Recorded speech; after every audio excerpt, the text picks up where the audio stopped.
তোমরা অনেকেই আমাকে কমেন্ট করছিলে যে স্যার এমটিএস মেল গার্ড বা পোস্টম্যানের জন্য ভ্যাকেন্সি কবে রিলিজ হবে, এই ব্যাপারে কি আপডেট আছে। তো আজকের ভিডিওটা সেই সব প্রত্যেক প্রার্থীদের জন্যই খুবই গুরুত্বপূর্ণ হতে চলেছে যারা জিডিএস বাদ দিয়ে এমটিএস পোস্টম্যান বা মেল গার্ডের জন্য ওয়েট করছো, বা জিডিএস এর সাথে সাথে এইসব পোস্টগুলোর জন্য ওয়েট করছো। খুবই গুরুত্বপূর্ণ আপডেট দেবো, কারণ এই ভিডিওর মাধ্যমে তোমাদের প্রত্যেকটি তথ্য, ভ্যাকেন্সি থেকে শুরু করে তার জন্য কি কোয়ালিফিকেশন, প্রত্যেকটি তথ্য তোমাদের কাছে তুলে ধরবো। এবং সিলেকশন প্রসেসটা কি থাকবে, তোমাদের কবে থেকে আবেদন শুরু হচ্ছে, প্রত্যেকটি তথ্য জানার জন্য অবশ্যই ভিডিওটাকে কন্টিনিউ দেখো, কারণ প্রতিটি ইনফরমেশন তোমাদের জন্য খুবই গুরুত্বপূর্ণ। এরকমই গুরুত্বপূর্ণ আপডেট পাওয়ার জন্য অবশ্যই চ্যানেলটাকে সাবস্ক্রাইব করে রাখবে, বেল আইকনটাকে অল করে রাখবে। তো চলো ভিডিওটা শুরু করছি। তো বন্ধুরা, আমি পিডিএফটা ওপেন করে নিয়েছি। তোমরা এখানে দেখতে পাচ্ছ যে এখানে বিভিন্ন সার্কেল ওয়াইজ, তোমরা আশা করি বুঝেই গেছো যে যে সব নিয়োগ বিজ্ঞপ্তিগুলো প্রকাশিত হয় সম্পূর্ণ সার্কেল ওয়াইজ থাকে। অর্থাৎ তুমি যদি ওয়েস্ট বেঙ্গল সার্কেলে অ্যাপ্লাই করো তাহলে তুমি ওয়েস্ট বেঙ্গল সার্কেলটাকে চুজ করতে পারো, তুমি যদি চাও তুমি আসাম সার্কেলও অ্যাপ্লাই করতে পারো, তুমি চাইলে তুমি নর্থ ইস্ট সার্কেলও অ্যাপ্লাই করতে পারো। বিভিন্ন সার্কেল এবং তার সাথে সাথে বিভিন্ন পোস্টের জন্য কি কি ভ্যাকেন্সি আছে সেগুলো তোমরা দেখতে পাচ্ছ। এখানে যে ভ্যাকেন্সিটা আছে সেটা কিন্তু টোটাল ভ্যাকেন্সি আছে, ঠিক আছে, টোটাল ভ্যাকেন্সি। তার মধ্যে যে ভ্যাকেন্সিগুলো কিন্তু তোমাদের প্রমোশন ভিত্তিতে পূরণ করার হবে, আবার কিছু পার্সেন্টেজ ভ্যাকেন্সি যেগুলো তোমাদের ওপেন মার্কেটের ভিত্তিতেও কিন্তু পূরণ করা হবে। এবারে যে ওপেন মার্কেটের ভিত্তিতে যে পূরণটা করা হবে সেখানে কিন্তু তোমরা পার্টিসিপেট করতে পারবে, সেটা একদম নর্মালি এসএসসি কিন্তু কন্ডাক্ট করবে। তার জন্য আমি অলরেডি তোমাদের ভিডিও দিয়েছি যে স্টাফ সিলেকশন কমিশন কিন্তু এবারে সম্পূর্ণ নিয়োগ প্রক্রিয়াটা সম্পন্ন করবে ওপেন মার্কেটের যে ভ্যাকেন্সি। তো ওপেন মার্কেটের ভ্যাকেন্সিতে তোমাদের কত শূন্যপদ আছে দেখো, 14,475টি মতো শূন্যপদ কিন্তু ওপেন মার্কেটে থাকছে, যেখানে প্রত্যেকে আবেদন করতে পারবে। কোন কোন এজে প্রার্থীরা আবেদন করতে পারবে, কি কি ক্রাইটেরিয়া থাকতে হবে, সম্পূর্ণ ডিটেলস থাকছে এই ভিডিওতে। দেখো, এমটিএস পোস্ট মাল্টিটাস্কিং স্টাফ, এই পোস্টের জন্য যোগ্যতা হচ্ছে মাধ্যমিক পাস। তুমি যদি মাধ্যমিক পাস যদি করে থাকো, কোনো পার্সেন্টেজ অফ মার্কসের কোনো রিকোয়ার্ড নেই, মাধ্যমিক পাস করলেই কিন্তু তুমি অ্যাপ্লাই করতে পারবে এই পোস্টের জন্য, ঠিক আছে। পরবর্তী পোস্টটি হচ্ছে পোস্টম্যান মেল গার্ড। এখানে দেখো পোস্টম্যান মেল গার্ডের জন্য উচ্চ মাধ্যমিক পাস যোগ্যতা চাওয়া হয়েছে এবং তোমাদের লোকাল ল্যাঙ্গুয়েজ, অর্থাৎ তুমি যে পোস্টাল সার্কেলে অ্যাপ্লাই করছো, তুমি ধরো ওয়েস্ট বেঙ্গল পোস্টাল সার্কেলে অ্যাপ্লাই করছো, সেখানকার লোকাল ল্যাঙ্গুয়েজ কি বাংলা, অর্থাৎ বাংলায় লিখতে পড়তে জানতে হবে এবং তোমাদের মাধ্যমিকে বাংলা কিন্তু অন্যতম সাবজেক্ট হিসাবে থাকতে হবে, তাহলে তুমি অ্যাপ্লাই করতে পারবে। এবং knowledge of working on computer, অর্থাৎ কম্পিউটারে একদম বেসিক লেভেলের নলেজ থাকাটা প্রয়োজন, তাহলে তুমি পোস্টম্যান এবং মেল গার্ড পোস্টের জন্য যোগ্য। এবার তোমাদের অনেকের প্রশ্ন আসতে পারে যে স্যার আমি কম্পিউটারে আমার কোনো যোগ্যতা নেই, তাহলে আমি কি করব। কম্পিউটারের যদি তোমার যোগ্যতা না থাকে তাহলে তুমি এমটিএস পোস্টের জন্য অ্যাপ্লাই করতে পারবে, ঠিক আছে। তো আশা করি এই জায়গাগুলো ক্লিয়ার হয়েছে।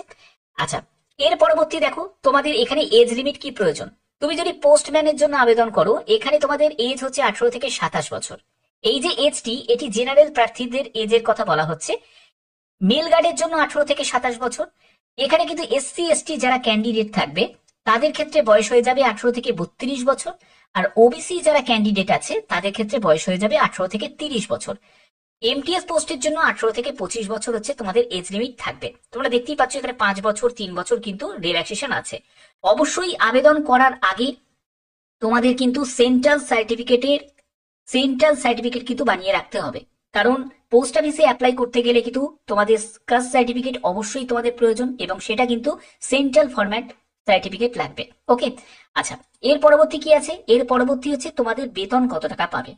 পোস্টম্যানের জন্য লেভেল 3 অনুযায়ী 21,700 টাকা থেকে 69,100 টাকার মধ্যে বেতন থাকবে। মেল গার্ডের জন্য লেভেল 3 অনুযায়ী 21,700 টাকা থেকে 69,100 টাকা এবং এমটিএস পোস্টের জন্য লেভেল 1 অনুযায়ী 18,000 টাকা থেকে 56,900 টাকার মধ্যে তোমাদের বেতন থাকবে। এখানে তোমাদের সিলেকশন প্রসেস কি দেখো, সিলেকশন প্রসেসের ক্ষেত্রে প্রথমে তোমাদের রিটিন হবে, তারপরে কিন্তু তোমাদের ডিভি এবং মেডিকেল হবে, ঠিক আছে। এই হচ্ছে তোমাদের সিলেকশন প্রসেস। এখানে ফাইনাল মেরিট যেটা তৈরি হবে সেটা রিটিন এক্সামের ভিত্তিতে। এমটিএস এর জন্য দুটো স্টেপ থাকবে, একটা টায়ার 1 থাকবে, একটা টায়ার 2 থাকবে। টায়ার 1 হচ্ছে তোমাদের নিউমেরিক্যাল এবং ম্যাথামেটিক্যাল অ্যাবিলিটির উপর তোমাদের 20 কোশ্চেন থাকবে, 60 মার্কস থাকছে, প্রতিটি প্রশ্নের মান হচ্ছে 3 করে থাকছে।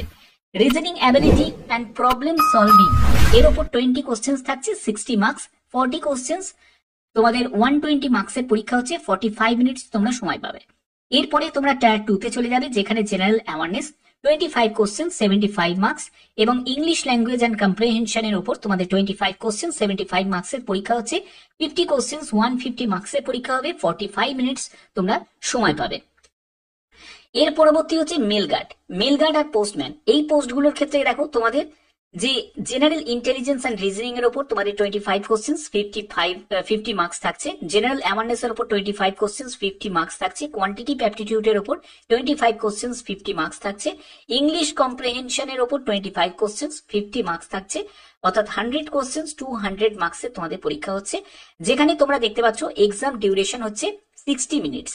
যারা হ্যান্ডিক্যাপ্ট ক্যান্ডিডেট মানে পিডব্লিউবিডি যারা ক্যাটাগরি থেকে, তারা 80 মিনিটস সময় পাচ্ছে। ঠিক আছে, 20 মিনিটস এক্সট্রা সময় পাচ্ছে। নেগেটিভ মার্কিং অবশ্যই থাকবে 0.5 মার্কস, কিন্তু অল সেকশনে নেগেটিভ মার্কিং থাকছে। এবার টায়ার 1টা তোমরা কমপ্লিট করার পরে চলে যাবে হচ্ছে টায়ার 2তে। টায়ার 2তে কি থাকবে দেখো, টায়ার 2তে কিন্তু তোমাদের যেটা থাকবে মডেল 1 দেখতে পাচ্ছ, মডেল তোমরা দেখতে পাচ্ছ এখানে বিভিন্ন সেকশন কিন্তু ভাগ করা আছে। দেখো সেকশন 1, সেকশন 2 এবং সেকশন 3, যেখানে তোমাদের দেখো তোমাদের 30 কোশ্চেন থাকবে। এখানে প্রতিটি তোমাদের মার্কস যেটা থাকছে 3 × 60, তোমাদের 180 মার্কসের কিন্তু পরীক্ষা হচ্ছে। ঠিক আছে, এবং এখানে দেখো 40-20 করে কিন্তু নাম্বার অফ কোশ্চেন্স কিন্তু ভাগ করা আছে, যেখানে ম্যাথমেটিক্স আছে, তারপর রিজনিং এর উপর আছে, তারপর এখানে তুমি সেকশন 2তে তুমি দেখতে পাবে ইংলিশ দেখতে পাবে, তারপরে হচ্ছে জেনারেল অ্যাওয়ারনেস। ঠিক আছে, এখানে 60 কোশ্চেন থাকছে, তো 180 মার্কস থাকছে। তারপর সেকশন 3তে দেখো কম্পিউটার নলেজের উপর তোমাদের টেস্ট হচ্ছে, যেখানে হচ্ছে 15 কোশ্চেন থাকছে, 3 নম্বর করে থাকছে প্রতিটি প্রশ্নের মান, সেখানে 45 মার্কস।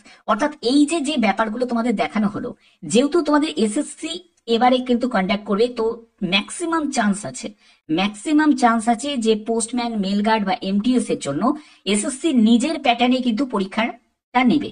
ঠিক আছে, সম্পূর্ণ যেরকম সিজিএল এ যেরকম নেয়, তারপরে তোমাদের 10+2তে যেরকম নেয়, ঠিক আছে, তারপরে হচ্ছে এমটিএস এর পরীক্ষা যেরকম নেয়, সেই রকমই কিন্তু সিলেবাস তোমাদের রাখবে। এটাই কিন্তু সব থেকে বেশি সম্ভাবনা আছে। তোমরা যেরকম যথারীতি যেরকম পড়াশোনা করছো সেরকমই ভাবেই তোমরা পড়াশোনা করো, শুধু টার্গেটটা রাখবে ম্যাথমেটিক্স, ম্যাথ, জিআই, তারপরে জেনারেল অ্যাওয়ারনেস, ইংলিশ, এগুলোর ওপর বেশি করে কনসেন্ট্রেট করতে। কারণ এগুলোই কিন্তু এসএসসি থেকে শুরু করে বিভিন্ন রেল বলো বা অন্যান্য যে কোনো চাকরি বলো, এগুলোই মেন কমান্ড তোমার দরকার। অবশ্যই যদি এগুলোতে ভালো পারফর্ম করতে পারো, তাহলেই কিন্তু তোমরা এই সুযোগটা তোমরা পাবে। ওকে, তোমাদের এবার প্রশ্ন হচ্ছে যে আবেদন কবে থেকে শুরু হবে, অ্যাপ্লাই ডেট কবে? ঠিক আছে, তো এই অ্যাপ্লাই ডেটটা নিয়ে তোমাদের বলে রাখি। তোমরা জানো যে যেহেতু তোমাদের আগে আমি একটা নোটিশ আমি বলেছিলাম, যেখানে তোমাদের স্টাফ সিলেকশন কমিশন এবারে সম্পূর্ণ প্রসেসকে কমপ্লিট করবে, সেখানে কিন্তু বলাই ছিল যে 2025-এর মধ্যে সম্পূর্ণ নিয়োগ প্রক্রিয়া যদি সম্পন্ন না করতে পারে পোস্ট অফিস, এবং যে রিমেনিং ভ্যাকেন্সি পড়ে থাকবে সেটাকে দায়িত্ব দেওয়া হবে এসএসসি কে, স্টাফ সিলেকশন কমিশনকে ওপেন মার্কেটে বিজ্ঞপ্তি জারি করা, যাতে সেই ভ্যাকেন্সিকে পূরণ করা যায়। তো এবার এই পুরো প্রসেসকে কমপ্লিট করতে কিন্তু একটু সময় কিন্তু লাগবে, যে কোনো সময় কিন্তু এই আপডেট আসতে পারে। অর্থাৎ তোমাদের যদি এক্সপেক্টেড বলতে হয় এপ্রিল থেকে মের মধ্যেই কিন্তু সম্পূর্ণ প্রসেস কিন্তু শুরু হওয়ার সম্ভাবনা রয়েছে।